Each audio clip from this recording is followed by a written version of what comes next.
जय Hind students, last class हमने देखा था कैपेसिटेंस, बेसिक कॉन्सेप्ट और कैपेसिटेंस और चैलेंजेस और कुछ हमने सॉल्व किए थे उसे। कैपेसिटेंस को इंक्रीज किया था, एनर्जी कन्फाइंडेशन किया था और पैरेलल कैपेसिटर का फॉर्मूला डिस्कस किया था। हमने बताया था कैपेसिटेंस और भी तरह से हो सकते हैं, पर बेसिकली जो हमें स्टडी करना है पैरेलल कैपेसिटर ही है। और एक छोटा सा क्वेश्चन मैंने आपको दिया था जिसमें दो पैरेलल कैपेसिटर हैं, इनके बीच का अच्छा, इनके बीच डिस्टेंस सी दी हुई है और इसका जो लेंथ और ब्रेड्थ है दोनों का वो ए और बी दिया हुआ है और हमें कैपेसिटेंस बताना है। अच्छा, ये सी डिस्टेंस है, ये सी कैपेसिटेंस है। ओके, कंफ्यूज मत होइएगा। ओके, तो सिंपल सा, आई होप एक हर्ष ने शायद आंसर भी किया है और सही आंसर किया उसने। So C is equal to, formula is epsilon not A by D. I think that is the formula. या C is equal to epsilon not A by D. अगर हम इस फॉर्मूले का यूज करें तो देखिए एरिया कितना है, एरिया होगा प्लेट ऑफ कैपेसिटर का एरिया कितना है, एरिया होगा A into B, length into breadth. So A will be equal to A into B and what is distance, distance will be equal to C, distance between the plates. और इन दोनों फॉर्मूले को put करें so we will get C is equal to epsilon not A B by C. That is the answer. अच्छा, ये capacitance है, ये सी है हमारा, क्या कहते हैं, ये distance. Okay okay, by the way, so I hope clear हुआ होगा। अब डिस्कस करते हैं energy of capacitor. Actually energy of capacitor का आगे यूज आएगा, बट ठीक है, कॉन्सेप्ट सारे एक जगह डिस्कस कर लेते हैं। So point is we need to discuss about energy of capacitor now.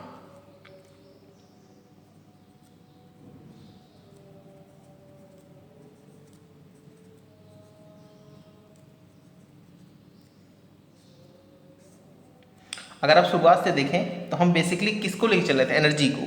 Capacitant का यूज़ ही हमारे लिए ये था कि वो एनर्जी को स्टोर करता है। हमें बेसिकली कैपेसिटेंट का हमारे लिए जो यूज़ है वो यही है कि वो अपने अंदर एनर्जी को स्टोर करेगा।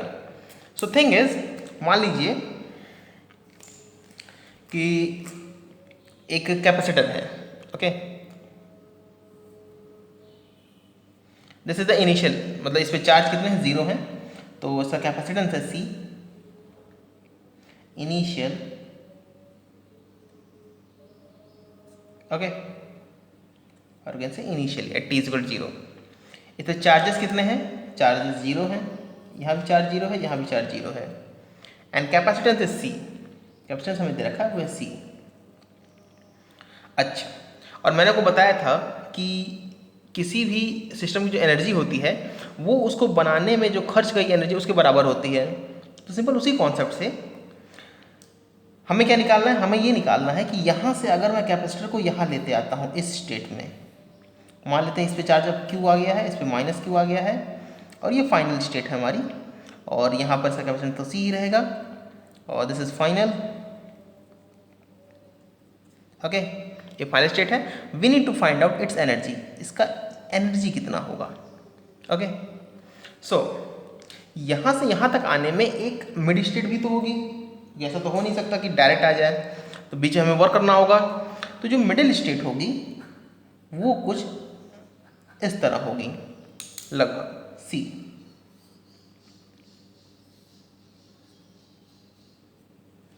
ओके, लेट्स से कि हमने जब इसको ड्रॉ, मतलब हमने इसको जब इस स्टेट में यहाँ तक लाए थे तो हम चार्ज इसको दे रहे थे दोनों सरफेस को। तो क्या कर रहे थे हम, यहाँ से पॉजिटिव चार्ज तोड़ रहे थे और इसे दे रहे थे। एक चार्ज तोड़ा, इसको दिया, फिर तोड़ा, फिर इसको दिया। तो ऐसा करते करते हमारे पास जो यहाँ तक आते आते तो इसमें चार्ज बचा वो हुआ प्लस क्यू और ये हुआ माइनस क्यू। ओके, और हम बहुत छोटा छोटा चार्ज तोड़ के यहाँ से यहाँ तक ला रहे थे, हम इसे चार्ज ला रहे थे डी क्यू। ओके, और ऐसा करने में वर्क भी करना होगा, यही जो कुल वर्क होगा यही तो हमारी एनर्जी होगा कैपेसिटर का। तो लेट्स इसकी डिस्टेंस डी है एंड एक फॉर्मूला जो हमें पता है, basic formula, that is C is equal to Q by V, और I can also say V is equal to Q by C या Q is equal to C V. Okay, so what is the work done, I can say work done will be equal to energy of capacitor, अगर basic formula देंगे तो भी आपको एक formula मिलेगा। तो यहाँ पे जो वर्क डन होगा वो कितना है। सो डी डब्ल्यू लिख सिंपल, अगर मैं फॉर्मूला लगाऊँ तो मैं लिख सकता हूँ क्यू इंटू डी वी, क्योंकि भाई चेंज इन एनर्जी जो होगा वो क्या होगा, वो वर्क डन के नेगेटिव के बराबर होगा। क्योंकि मैंने तो चूंकि लेकिन जो work done by external agent होता है वो तो सिंपल चेंज इन पोटेंशियल के बराबर ही होता है, ये work done by external agent ही है। तो ये इक्वल हो जाएगा क्यू इंटू डी वी के, क्योंकि ये है डेल्टा यू। तो यहाँ से अच्छा डी वी कितना होगा, अगर देखिए अगर मैं इसको दोनों से डिफ्रेंशिएट करता हूँ, चूंकि मतलब इसमें चेंज पोटेंशियल कितना होगा, कितने चार्ज पर ला रहे हैं, डी क्यू, और वी डी वी होगा Q D Q by C. तो this is Q, this is equal to D V by C. और यू कैन से इसको दोनों से डिफ्रेंशिएट कर दूँ तो क्यू तो सॉरी सी तो कांस्टेंट है, तो ये हो जाएगा D V is equal to D Q by C, वही फॉर्मूला हमने पुट किया है, D V is equal to D Q by C, और sorry this is D Q. Now यहाँ पर टोटल वर्क डन निकालने के लिए क्या करें, इसे इंटीग्रेट कर देते हैं, सी तो कांस्टेंट बाहर आ जाएगा, कहाँ से कहाँ इंटीग्रेट करेंगे, क्यू जीरो से लेके कैपिटल क्यू तक, और ये जो आएगा ये होगा हमारा energy of capacitor. So here we will be come as I can write total work, okay WT, total work, this will be equal to 1 by c will come outside, 0 to capital Q, Q into dq। अगर से integrate करें so work done total will equal to 1 by c, इसका आएगा q square by 2। Okay, so let me write on fresh page. Okay, तो यहाँ पर energy of capacitor, energy of capacitor will be equal to work done, and that is equal to 1 by 2 q square by c। Okay, यही था formula, या 1 by 2 q square by, sorry capital Q होगा, जब इसको limit put कर लेंगे तभी capital Q होगा। ओके, अच्छा एक और प्रॉब्लम है, मैं आपको क्लियर कर देता हूँ। अभी सबसे पहले मैं आपको ये बता दूँ, इसमें प्रॉब्लम नहीं है, एक छोटी सी गलती मैंने पहले की थी, एक स्टूडेंट ने मुझे रिमाइंड किया था, तो मैंने कहा था अगले लेक्चर में बताऊँगा। ओके, तो यहाँ देखिए, तो ये हो गया हमारी energy of capacitor. So energy of capacitor has come as 1 by 2 q square by c। now अगर यहाँ पर क्यू मैं पुट करता हूँ, जो कि देखिए कि मैं क्यू को पुट कर सकता हूँ, सी को पुट कर सकता हूँ, लेकिन मैं पुट करता हूँ क्यू को, मैं क्यू को पुट कर सकता हूँ Q is equal to C V. अगर मैं ये पुट करूँ तो देखिए 1 by 2 क्यू स्क्वायर बाई सी। अगर मैं सी वी पुट करूँ तो यहाँ सी स्क्वायर वी स्क्वायर, ये हो जाएगा, मैं रफ में करता हूँ छोटा सा, सी वी का होल स्क्वायर अपॉन 2c, तो एक सी और एक सी कटा, तो ये स्क्वायर इस पे आएगा, लेकिन इस पे स्क्वायर नहीं है, तो 1 by 2 सी वी स्क्वायर, जो फॉर्मूला भी आपको शायद याद होगा, अपने बुक में देखा हो तो ये फॉर्मूला आपको बहुत ज़्यादा मिला होगा। एक और चीज़ पुट कर सकते हैं, C 1 by 2 C V square को मैं लिख सकता हूँ 1 by 2 C V dot V, C V को मैं लिख सकता हूँ क्यू, तो 1 by 2 क्यू वी। ये सारे ही फॉर्मूले आपको याद होने चाहिए। That is what do we mean by energy of capacitor। Okay, so I hope अब क्लियर हुआ होगा। एक जो छोटा सा पॉइंट है, मैंने जो एक प्रॉब्लम है एक लेक्चर में, या दिस वन, सी यहाँ पर ये जो फॉर्मूला हमने ड्रॉ किया था ना, ये देखिए, तो यहाँ मैंने फॉर्मूला बनाया था, फॉर्मूला वॉज, अगर इस पे Q1 इस पे Q2 है तो यहाँ होगा Q1 प्लस Q2 बाई 2, और यहाँ होगा Q1 प्लस Q2 बाई 2, ये सही है फॉर्मूला एकदम। ये हमने आगे सॉल्व भी किया था, तो अगर 9 था 5 तो 9 प्लस 5 14 बाई 2 दैट 7, और यहाँ 9 minus 5 by 2 that is 2, minus 2 और 2 यहाँ पे आया। तो अगर ये है तो यहाँ देखिए जो होगा ये होगा Q, यहाँ होगा Q प्लस Q, दोनों का सम डिवाइडेड बाई 2, और Q plus Q this will also divided by 2, ये भी डिवाइड बाई 2 होगा, लेकिन इसको करने की जरूरत नहीं, क्योंकि आंसर 0 ही आएगा, 0 बाई 2 तो 0 ही आएगा। ओके, लेकिन ये फॉर्मूला आपका आएगा यहाँ पर कैपिटल क्यू और ये भी आएगा आपका कैपिटल क्यू। तो ये पूरे ही चार्ज अगर दोनों सेम चार्ज हो, दोनों आउटसाइड सरफेस पे रहेंगे, और अगर दोनों नेगेटिव चार्ज दोनों इनसाइड सरफेस पे रहेंगे। ओके, तो ये मैंने गलती थी, यहाँ क्यू नहीं लिखा था, यही स्टूडेंट में रिमाइंड किया सर यहाँ पर क्यू होगा। तो ये एक छोटी सी प्रॉब्लम थी, आई होप आपने भी इसको नोटिस किया होगा। Okay, so that was the problem. और यहाँ पे हम लोग डिस्कस करेंगे एनर्जी ऑफ कैपेसिटर। तो आई होप क्लियर होगा एनर्जी ऑफ कैपेसिटर। मैं एक बार फिर से बोल देता हूँ, एक्चुअली हम लोग का सिलेबस जो थोड़ा सा पीछे है, इसलिए मैं थोड़ा सा जल्दीबाजी में हूँ। हालांकि अगर आपको लगता है कि कुछ ज़्यादा मतलब फास्ट हो रहा है तो आप बता सकते हैं। ओके, तो सिंपल, एनर्जी कैपेसिटर में क्या करना है, एनर्जी कैपेसिटर की वही होगी जो उसको फॉर्म करने में लगी हो। हालांकि ये बात आपकी बिल्कुल सही है कि एनर्जी जो कैपेसिटर होगा उसे उसको कैपेसिटेंस से तो डिपेंड करता है उसके क्या कहते हैं शेप और साइज पे, लेकिन एनर्जी शेप और साइज पे डिपेंड नहीं करती है। एनर्जी इस बार डिपेंड करती है उसके पास कितना चार्ज है, इसके पास कितना चार्ज, इसके पास कितनी एनर्जी, जीरो, इसके पास कितनी एनर्जी है, इसके पास एनर्जी है, that is equal to half C V square, और कैसे half Q square by C, या half Q square by C. लेकिन इसके पास एनर्जी नहीं है, इसके पास कोई एनर्जी नहीं, इसके पास एनर्जी है। तो यहाँ से यहाँ तक जाने में जो हमें वर्क करना पड़ा है वही होगा एनर्जी ऑफ कैपेसिटर। अच्छा, वर्क कैसे किया है, हमने इस प्लेट से चार्ज तोड़ा, इसे दिया है, इससे तोड़ा, इसे दिया, इसे तोड़ा, इसे दिया है, तो वही तो वी लिखते हैं, वही तो क्यू लिखेंगे। तो सिंपल वर्क डन कितना होगा, Q into D V, Q रखा, डी वी को रखा, डी की बाई सी, और फिर इसको इंटीग्रेट कर लिया। इंटीग्रेट करने के बाद हमें जो फॉर्मूला मिला है that is the formula half C V square, half Q square by C और half Q V. Okay, so I hope ये पॉइंट आपको क्लियर हुआ होगा। अभी तो इसमें कोई न्यूमेरिकल हम लोग करने नहीं जा रहे हैं, लेकिन अब मैं आपको एक दूसरा कॉन्सेप्ट सर्किट से बताने जा रहा हूँ। चलिए, इस चैप्टर में मैं कैसे भी न्यूमेरिकल लेके आऊँ, मोर और लेस वो करंट या फिर ऐसे कहूँ सर्किट के थ्योरम को या सर्किट लॉस को टच करेंगे ही करेंगे किसी न किसी रूप में। तो बेसिकली दो तरीके होते हैं पढ़ाने के, या तो मैं आपको पहले सर्किट पढ़ा दूँ फिर कैपेसिटर पढ़ाऊँ, या फिर मैं पूरा सर्किट मतलब बिना चैप्टर का नाम लिखे पूरा सर्किट का कॉन्सेप्ट बता दूँ फिर कैपेसिटर और करंट इलेक्ट्रिसिटी पढ़ाऊँ। तो जो कि मैं क्या कर रहा हूँ, मैं आप कोशिश करता हूँ जितना आपको उस कैपेसिटर पढ़ाए उतना पढ़ा देता हूँ, फिर हम करंट इलेक्ट्रिसिटी पे जाएंगे, उसके थ्योरम, उसके loss, Kirchhoff law, current law, Ohm's law तीनों पढ़ेंगे, और फिर जब सर्किट पढ़ेंगे तब फिर से उसमें कैपेसिटर्स को लेकर आएंगे। ओके, तो अभी के लिए हालांकि कुछ चीज़ें हैं जो आप थोड़ी बहुत देख सकते हैं, हालांकि उसमें कॉन्सेप्ट तो आएंगे ही आएंगे, लेकिन मैं आपको इजीली अंडरस्टूड करने के लिए कुछ फॉर्मूले लिख दूंगा, उससे आपको कॉन्सेप्ट उतना क्लियर हो जाएगा उस क्वेश्चन से जुड़ा हुआ।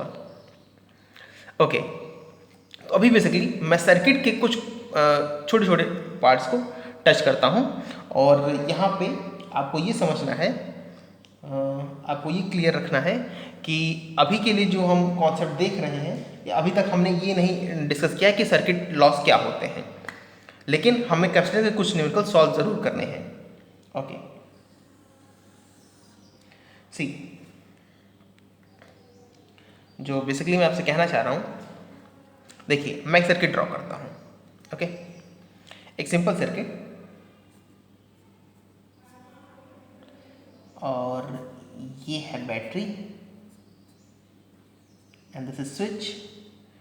अच्छा, मैं नेमिंग इससे नहीं करूँगा, otherwise this will be a little bit more broader. अच्छा, मैं आपको एक मिनट दिखाता हूँ कैपेसिटर।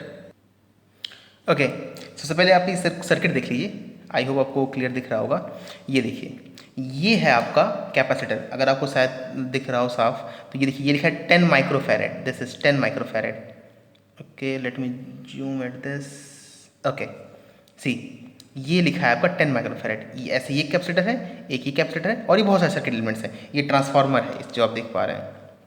अच्छा, इसमें जो आपको बेसिक समझना है, मतलब आपको बस ये समझना है कि जैसे सर्किट होती है तो बहुत सारे पार्ट्स होते हैं। अब आपको रजिस्टर में दिखाऊं, देखिए ये है रजिस्टर, दिस वन, ये देखिए R1 लिखा है, यहाँ पर C1 C4 लिखा है, और इसके आगे मुझे लगता है C2 या C3 कुछ लिखा होगा। ओके, ये D2 D3 ये सब डायोड्स हैं, ये आपको कम्युनिकेशन सर्किट्स में मिलेंगे जो आपका लास्ट चैप्टर है। ओके, तो ये रजिस्टर, ये कैपेसिटर, और ये बहुत सारे एलिमेंट्स। तो देखिए, अभी आप इसे पढ़ रहे हैं, कुछ देर बाद आप इसे पढ़ेंगे, और फिर इनको मिक्स करके पढ़ेंगे, लेकिन बेसिकली सर्किट्स में सब एग्जिस्ट करते हैं। ऐसी बहुत ही कम रेयर सर्किट्स होती हैं, प्रैक्टिकल यूज में तो शायद ही कोई सर्किट हो जिसमें कोई एक ही कंपोनेंट हो, लेकिन आपको समझाने के लिए मुझे पहले एक ही कंपोनेंट तो लेना होगा, तो समझाने के लिए हम एक कंपोनेंट ड्रॉ कर रहे हैं, लेकिन बेसिकली सर्किट्स में सारी चीज़ें होती हैं। और एक पॉइंट कि कैपेसिटर देखने में आपको ऐसा होता है, और देखिए जैसा कि आपने देखा यहाँ पर कि इसमें कितना लिखा था माइक्रोफैरेड, ओके माइक्रोफैरेड, क्योंकि बहुत छोटा कैपेसिटर है। अगर आप बड़ी सर्किट देखें तो भी आपको ये अच्छा ये बहुत मतलब ये एक कंडेंसर की सर्किट है ये। अगर आप क्या कहते हैं, अगर आप बड़े कैपेसिटर देखेंगे तो माइक्रो से आपको थोड़ा सा बढ़ के मान लीजिए 100, इसका अगर 10 गुना होगा तो 100 माइक्रोफैरेड होगा, 1000 गुना होगा तो मिली फैरेड हो जाएगा। ओके, फैरेड आप शायद ही देखें, बहुत बड़े कैपेसिटर होते हैं फैरेड, बहुत बड़ी अमाउंट मतलब यूनिट होती है। ओके, तो ये एक पॉइंट था मेरा क्लियर करने का। एक और पॉइंट ये है कि ये देखिए दिस इज द बैटरी। आज तक आपने बैटरी तो देखी ही होगी। यहाँ पे जो मैं समझाना चाहता हूँ, देखिए इस पर एक प्लस सिंबल होता है, हर बैटरी पर होता है, और एक जगह माइनस होता है। ओके, और यहाँ लिखा है 9 वोल्ट। तो बेसिकली 9 वोल्ट का मतलब ये है plus and this one is minus. 9 volt का मतलब है इन दोनों के बीच का जो गैप है वो है 9 वोल्ट। उसका मतलब ये नहीं है 9 वोल्ट पर है ये 0 वोल्ट पर है। उसका मतलब ये नहीं है कि ये 18 पे ये 9 पे है।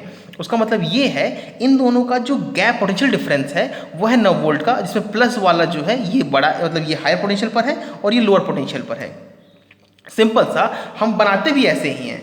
जैसे आप ये देखें, ये जो प्लस वाला दिख रहा है ना, ये बड़े साइन से आपको मतलब बड़ी लाइन से डिनोट किया जाता है। जो छोटा सिंबल दिख रहा है वो छोटी लाइन से डिनोट किया जाता है। Okay, so this was the some circuit element. और ये स्विच है, ये जो आप देख पा रहे हैं। Let me, okay now clear. तो ये है हमारी switch, this is the switch. ये हमारी एक स्विच है। नॉर्मली सभी सर्किट्स में एक स्विच होती है। Okay, this one is battery और can say what is cell. इसको मैं लेता हूं V वोल्ट का। ओके, ले लेते हैं। यह है कैपेसिटर, कितना C का। अच्छा, अब एक और पॉइंट ये है कि कभी भी आप प्रैक्टिकल लाइफ में ऐसा डायग्राम नहीं बना सकते। ये पॉसिबल ही नहीं है, रियली ये मुमकिन नहीं है कि आप ऐसा डायग्राम बना सकें। ऐसा मैं क्यों कह रहा हूँ? ऐसा मैं इसलिए कह रहा हूँ क्योंकि अगर आपके ये चीज़ें क्या है, अगर आप ऐसे देखें, ये जो चीज़ यहाँ से यहाँ तक आई है ये क्या है? ये तो वायर ही है, ये तो कनेक्शन है ना। जैसे अगर मैं, अच्छा मुझे इसको भी खोलना होगा थोड़ा सा। ओके, ये देखिए आप ये चीज़ देख पा रहे हैं। आई होप आपको थोड़ी सर्किट क्लियर कर पा रहा हूँगा मैं। ओके, तो ये जो बीच में आप कनेक्शन देख रहे हैं ना, ये कनेक्शन है, ये वायर से बहुत ढेर सारे। ये जो आप देख रहे हैं ये वायर है, ये दो चीज़ों को कनेक्ट करते हैं आपस में। तो यहाँ पर ये जो आप देख रहे हैं ढेर सारे, ये वायर्स हैं। जब भी वायर होगा ये उसकी इनबिल्ट प्रॉपर्टी है कंडक्टर की, उसके अंदर रेजिस्टेंस होगा। ठीक है, तो कभी प्रैक्टिकल सर्किट ऐसा नहीं होगा। प्रैक्टिकल सर्किट आपका जो होगा वो कुछ ऐसा होगा। ओके, सो ओके, तो यहाँ पे जो एक्चुअल सर्किट होगा वो कुछ इस तरह होगा। सी,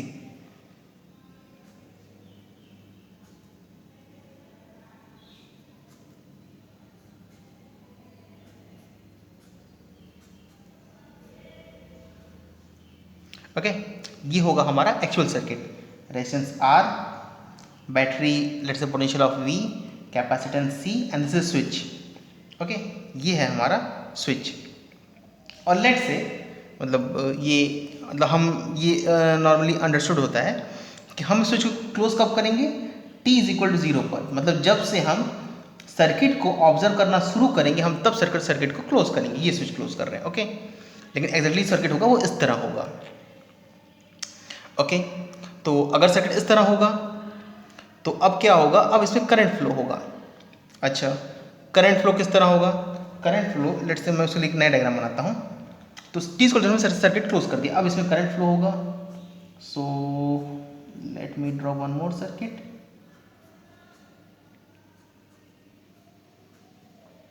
नाउ यहाँ पर this is V, this was R, this was C and this is close at t is equal to 0। अच्छा, एक और पॉइंट मैं बता दूं। तो मैंने आपको अभी बताया कि मान लीजिए जैसे ये 9 वोल्ट की बैटरी है, तो ये पॉजिटिव है ये नेगेटिव है, इसका मतलब इन दोनों के बीच डिफरेंस कितना है? 9 वोल्ट। मान लीजिए मैं इसे 0 मान लूँ, एज्यूम कर सकते हैं, सर्किट में एज्यूम कर सकते हैं, तब ये कितना हो जाएगा? 9 वोल्ट। लेकिन एग्जैक्टली ये 0 हो ये कोई ज़रूरी नहीं है। हाँ, लेकिन रेफरेंस एक मान सकते हैं आप। तो यहाँ हालांकि इसका थोड़ा और आइडिया आपको क्लियर होगा जब हम सर्किट में ग्राउंड पढ़ाएंगे हम आपको, तब रेफरेंस से आपको थोड़ा बेसिक और क्लियर होगा, लेकिन आप एज्यूम कीजिए हम इसे मान सकते हैं। तो हम इसे एज्यूम कर लेते हैं ग्राउंड, और यहाँ से तक का पोटेंशियल सेम हो क्योंकि सेम कंडक्टर से जुड़े हुए हैं। तो अगर ये पार्ट इसका इतना जीरो हो गया तो इसका पोटेंशियल हो जाएगा V, this will become as V। तो इसका पोटेंशियल हो गया V, और ये जीरो, इस पर चार्ज कितना है, जीरो। इनिशियली ये अनचार्ज था, मतलब इसको जीरो पर ये अनचार्ज था, तो इस पर चार्ज जीरो है। तो अगर ये पॉइंट है 0 वोल्ट तो ये भी होगा 0 वोल्ट, ये पोटेंशियल है V। अगर ये V है और ये जीरो है तो आई होप क्लास 10 में थोड़ा याद होगा ओम्स लॉ, तो I होता है V/R। तो यहाँ पे करंट फ्लो होगी that is equal to I is equal to V/R, इतनी करंट फ्लो होगी। ओके, अच्छा अगर ये इतनी करंट फ्लो होगी तो अब क्या होगा, अब हमारे चूंकि करंट अब फ्लो हुई है तो कैपेसिटेंस पे कुछ चार्ज इकट्ठा होगा ना।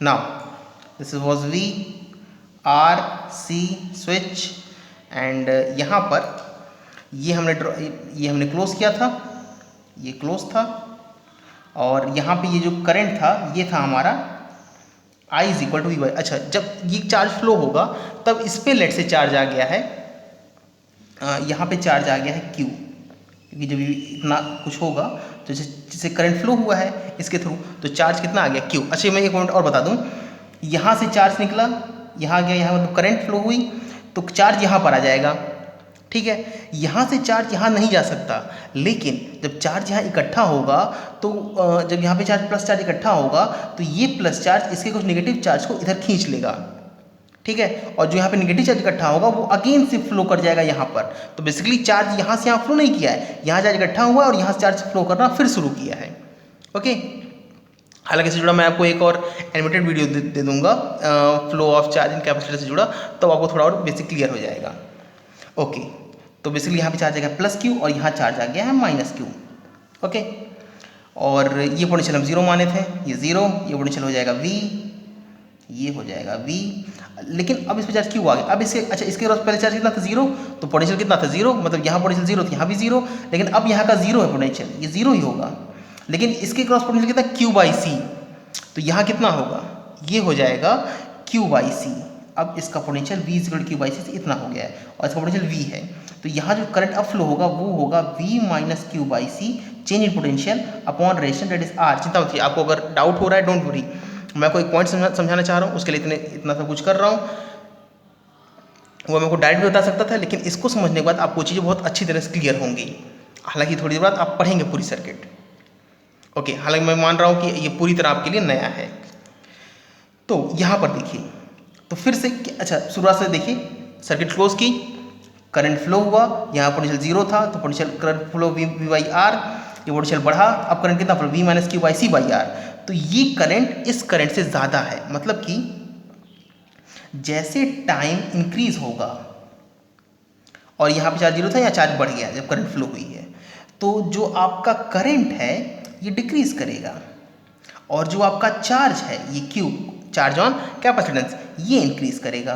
तो एक टाइम ऐसा आएगा हमारा जिस वक्त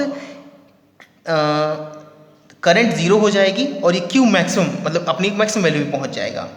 उस केस में हमारा जो सर्किट होगा इसे कहा जाएगा स्टडी स्टेट सर्किट। ओके, और ये सर्किट हमारा कुछ इस तरह होगा, सी R, ये V जिसे क्लोज किया गया था, ठीक है, ये है C, ये है R, ये है V। नाउ यहाँ पर अगर आप ध्यान दें तो यहाँ पे करंट कितनी है, यहाँ करंट होगी जीरो, ठीक है, करंट जीरो है और यहाँ पोटेंशियल जीरो होगा। तो जो ये करंट जीरो है, करंट जीरो कब होगी, जब ये V और Q - C के बराबर हो जाए, मतलब इस पर जो चार्ज आए, let's say capital Q charge है, वो इसके बराबर हो जाए, तो मैं कहूँगा इस पर जो चार्ज आएगा वो होगा capital Q minus capital Q, और ये क्यू बराबर होगा सी वी के, और इस पे आएगा माइनस सी वी, और इस पे आएगा प्लस सी वी। इसे पॉजिटिव चार्ज का मैंने लिखा है, यहाँ लिखता हूँ minus Q C V. Okay, minus Q minus C V. तो यहाँ जो चार्ज आएगा वो वी के बराबर होगा और बराबर होगा सी वी के। मतलब कि जब सर्किट मतलब वो पूरी final state steady state achieve हो जाएगी, स्टडी स्टेट, तो आपका जो इस पर चार्ज आएगा वो आएगा सी वी। ठीक है, यहाँ चार्ज कितना है, यहाँ स्मॉल क्यू है और ये कैपिटल क्यू से बराबर, वो सी इंटू वी के बराबर है। ओके, तो यहाँ पर हमारे पास जो चार्ज आया है कैपेसिटर पर वो आया है प्लस सी वी। ओके, एक और पॉइंट अगर आप ध्यान दें तो जो बुक्स में आपको मिलता है वो ऐसे पूरा बनाया हुआ नहीं मिलेगा, वो यहाँ से डायरेक्ट मिलेगा और वो कुछ इस तरह होगा। देखिए,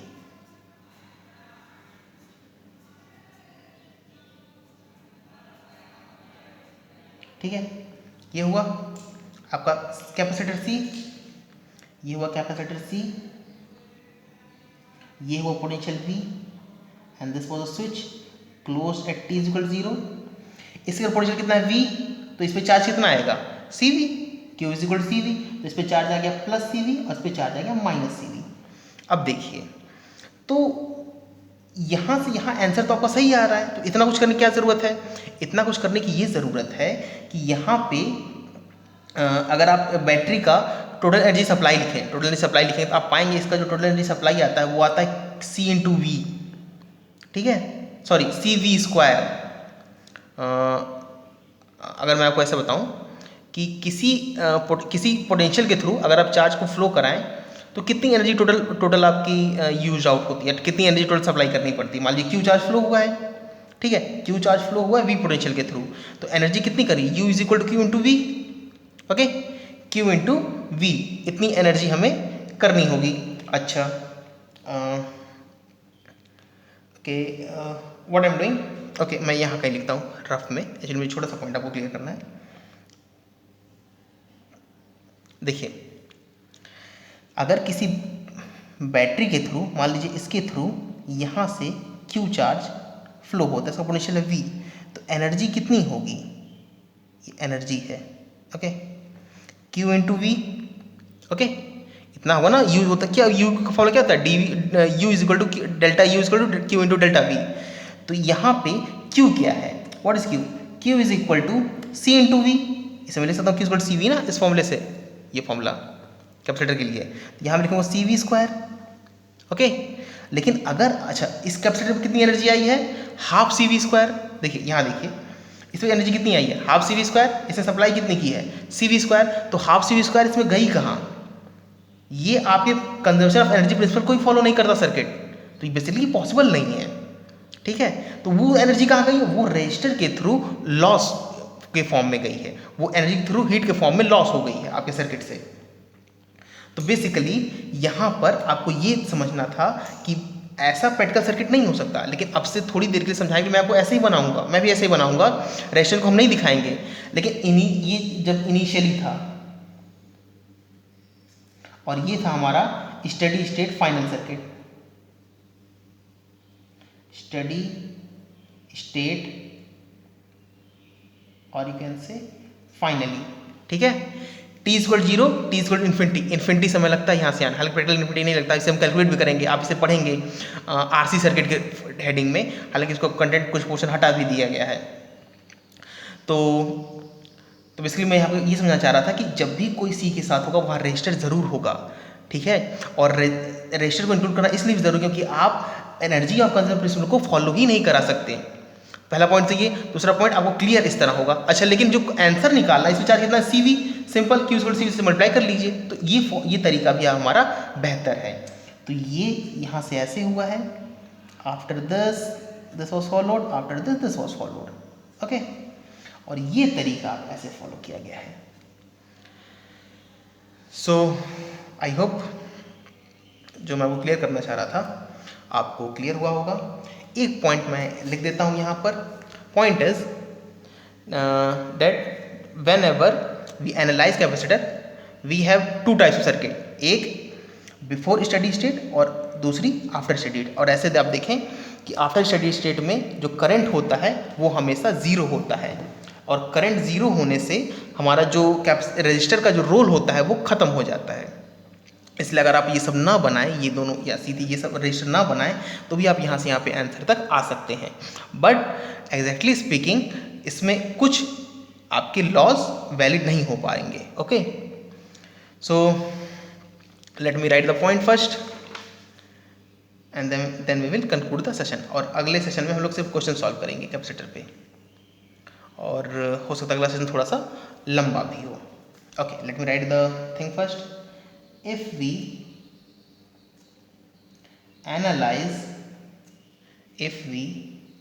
analyze capacitor,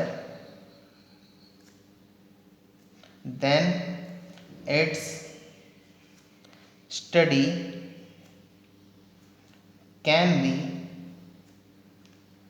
classified into two parts. Okay, first one before steady state. अच्छा, जो फाइनल मिलता है मुझे, हम उसे कहते हैं steady state. Before steady state. Second one after, sorry, study STADY steady state. Okay, and after steady state, after steady state, there is no current through capacitor। Okay, capacitor through कोई current नहीं होगी। लेकिन अच्छा, ऐसा भी case हो सकता है कि कैपेसिटर थ्रू करंट ना हो लेकिन सर्किट में करंट हो। लेकिन अगर हर एक ब्रांच में आपकी कैपेसिटर है तो मैं कह सकता हूँ इन दिस केस, चलिए मैं ऐसे लिख देता हूँ, in this case no current in circuit. इस केस में सर्किट, क्योंकि क्या एक ही आपका मतलब लूप फॉर्म हो रहा था, हालांकि थोड़ी चीज़ें मैं ये टर्मिनोलॉजी यूज़ कर रहा हूँ, क्या कहते हैं, नेटवर्क की, तो एक ही लूप फॉर्म हो रहा था, तो इसलिए उसमें करंट नहीं हुई, तो पूरे सर्किट में आपकी करंट नहीं मिली। लेकिन ऐसा हो सकता है ना कि दो ब्रांच हो जाए, ठीक है, तो इस केस में ऐसा मतलब ये पॉसिबल है कि आपकी कैपेसिटर थ्रू करंट ना हो, ये तो सही है, लेकिन ऐसा हो सकता है सर्किट में करंट हो, लेकिन इस केस में सर्किट में करंट नहीं थी। और इसके आगे जो भी हम केस देखें उसमें किसी भी सर्किट में करंट नहीं होगा, क्योंकि हर जगह आप मैक्सिमम जगह कैपेसिटर ही पाएंगे। In this case in circuit and therefore no current through capacitor and therefore we can, what I can say, we can ignore the resistor in the circuits।